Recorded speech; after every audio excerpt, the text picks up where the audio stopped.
Hello everyone, welcome back to my mini blog. চলে আসছি নতুন একটি ভিডিও নিয়ে। গতকাল সন্ধ্যায় বরমশাই কড়াইশুঁটি নিয়ে এসে হাতে ধরিয়ে বলল, এটা এটা দিয়ে কড়াইশুঁটির কচুরি খাবে। তো বরমশাইয়ের আবদারে চলে আসছি নতুন একটি রেসিপি নিয়ে। তো দেখা যাক শেষ অবধি কী হয়। তো কড়াইশুঁটির কচুরি বানানোর জন্য আমি এখানে ময়দাটাকে ভালোভাবে ময়াম দিয়ে মেখে রেখে দিচ্ছি। মেখে 10-15 মিনিট রেখে দেব। এরপরে কড়াইশুঁটি বাছতে বসে গেছি। এই তো বেছে নিচ্ছি, সুন্দরভাবে সব কিছু ছাড়িয়ে নিচ্ছি খোসা থেকে। এই তো আমার মটরশুঁটিটা ছাড়ানো কমপ্লিট। এখানে ব্লেন্ডারে আমি 4টা কাঁচামরিচ, কিছু স্লাইস করা আদা দিয়ে দিলাম। এরপরে দিয়ে দেব মটরশুঁটিটা। এরপরে এটাকে আমি ভালোভাবে ব্লেন্ড করে নেব। চাইলে কেউ পাটাতেও করে নিতে পারে। আমার হাতের কাছে ব্লেন্ডার ছিল, তাই আমি ব্লেন্ডারেই ব্লেন্ড করে নিয়েছি।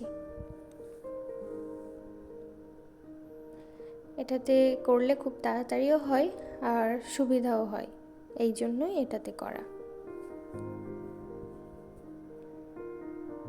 এই তো আমার ব্লেন্ডারে বাটা কমপ্লিট। এরপরে আমি এটাকে পুরটা তৈরি করার জন্যে ফ্রাইং প্যানে দিয়ে দিয়েছি তেল। তার মধ্যে দিয়ে দিলাম কালো জিরে। এরপরে দিয়ে দেব তেলটা গরম হয়ে গেলে দিয়ে দেব সেই কড়াইশুঁটির পেস্ট। দিয়ে ভালোভাবে এটাকে ভেজে নেব। সময় লাগবে একটু 10-15 মিনিট। সুন্দরভাবে এটাকে ভেজে নিচ্ছি।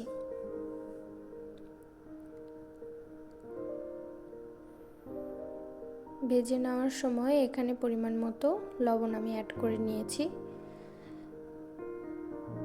আর সামান্য চিনি দিয়ে নিয়েছি।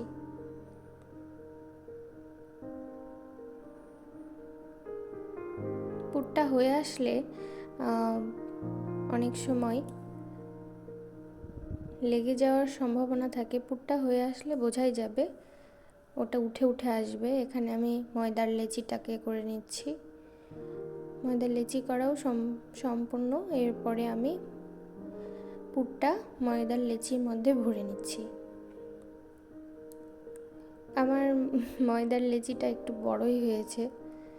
যাই হোক, সবাই সবার পরিমাণ মতো করে নেবেন। আমারটা একটু বেশি বড়ই হয়ে গেছিলো। যাই হোক, তারপরে সবগুলোতে আমি পুর ভরে নিলাম। পুরটা ভালোভাবে ভরে নেওয়ার পরে এটাকে বন্ধ করে দিচ্ছি আমি।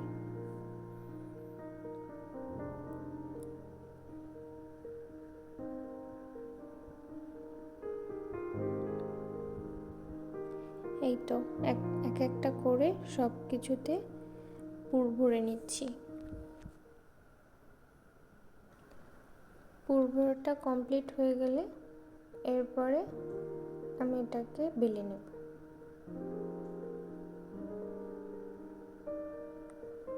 একটা একটা করে সব কিছুতে পুর ভরে নাও কমপ্লিট। এখন আমি তেল দিয়ে দিলাম, বেলেও নিচ্ছি এখন। তো বললাম ওই যে আমার লুচিটার গুটি অনেক বড় হয়ে গেছে। এটাকে লুচি বলবে না, পুরি বলবে। এরপরে ভেজে নিলেই কমপ্লিট গরম গরম কড়াইশুঁটির কচুরি।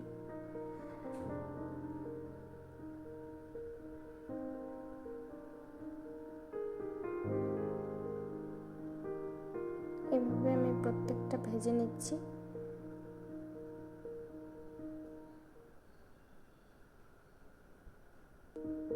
এই তো ফুলকো ফুলকো লুচি।